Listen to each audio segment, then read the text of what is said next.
Well, from a lack of treatment options to long waits for help from the state, both are common for families looking for answers after an autism diagnosis. Many families fought for the care they are receiving and worry who will continue the fight when they're gone. Erin Kiernan has more in her Understanding Autism series.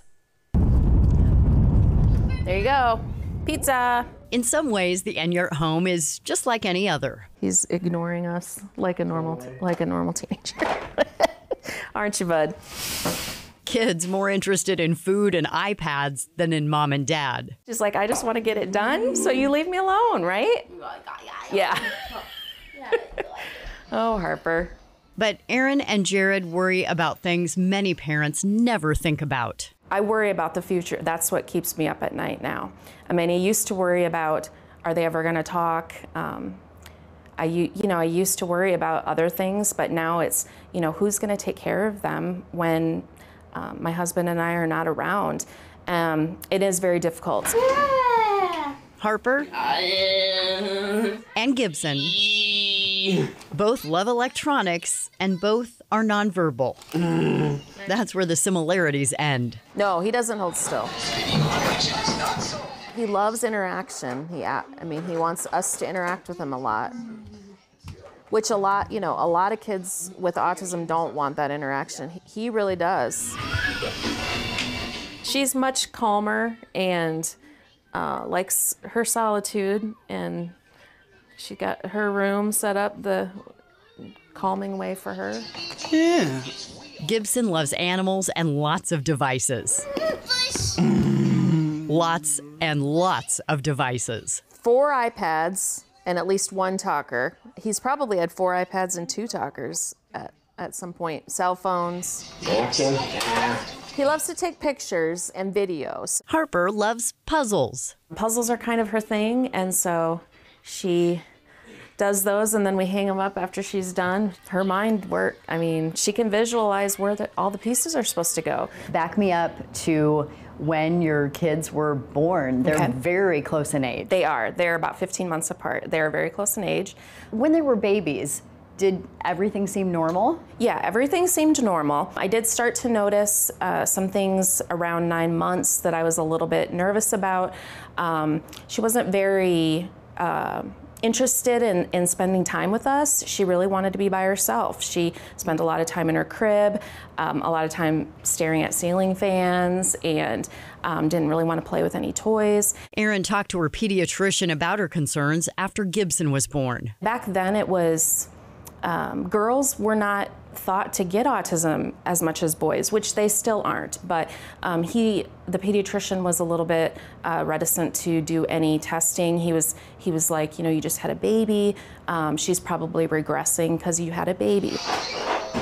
Harper was eventually diagnosed with autism a few months after her 2nd birthday. Is that Swiper behind the bush? Gibson by 18 months. He did line up his toys a lot, and he did do a lot of stimming behaviors, which at the time were different than my daughter's stimming behaviors. He had some verbal skills when he was younger, and we kind of thought, well, maybe we're out of the woods. It was difficult for my husband to accept the diagnosis. I was very quick to just say, okay, this is what we're going through, and I got him in the therapies, I got him in to the school, and he kind of was on the sidelines a lot of the time. How's it been on your marriage? Yeah. In the beginning, it was very difficult.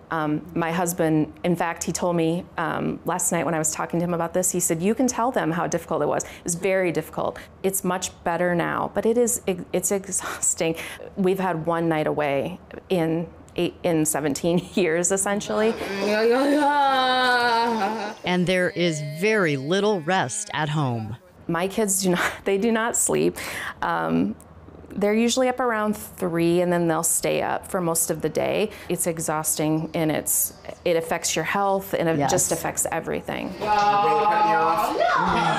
When these two are awake, there's no letting your guard down. Elopement, getting, there's just dangerous things. Even no matter how much your house is child-proofed or autism-proofed, They always find, a way. You have to constantly be, ready for that. It's relentless. Being on, constant anxiety all the time about what's going to happen. Managing that anxiety is hard for everyone. Finding the right therapies can help, but it's not easy. There's a lot of research, a lot of trial and error. There's a lot of trial and error. A lot of things don't work. All parents advocate for their kids, but this is next level. It is. It is. And you have to know. And I think it's difficult at the beginning because you're like, what do I ask for? What am I supposed to get? As they get older, your needs change and you have to adapt what you're looking for. Erin wants to help other families. That's why she's been on the Autism Society of Iowa's board for several years. She says autism awareness is important, but the focus now is on acceptance. I just want my kids to have the best life and be happy and healthy and have a lot of love, and that's what everybody wants. So yeah.